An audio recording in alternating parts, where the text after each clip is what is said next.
জয়পুরহাটের প্রথম নারী পুলিশ সুপার মিনা মাহমুদার যোগদান উপলক্ষে সাংবাদিকদের সাথে মতবিনিময়। মাসান টিভির জয়পুরহাট প্রতিনিধি ফারহানা আক্তারের পাঠানো বিস্তারিত রিপোর্ট। জয়পুরহাটে প্রথমবারের মতো নারী পুলিশ সুপার হিসেবে দায়িত্ব গ্রহণ করেছেন মিনা মাহমুদা। সোমবার ১ ডিসেম্বর দুপুরে দায়িত্ব গ্রহণের পর নিজ কার্যালয়ের সম্মেলন কক্ষে স্থানীয় সাংবাদিকদের সঙ্গে মতবিনিময় করেন তিনি।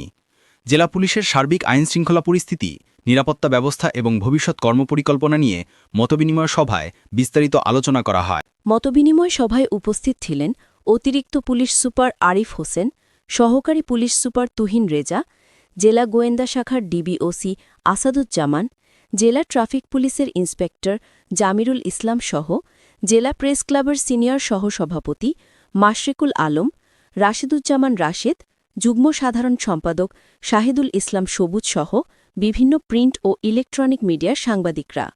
সভায় নবাগত এসপি বলেন, জয়পুরহাট জেলা একটি গুরুত্বপূর্ণ সীমান্তবর্তী এলাকা।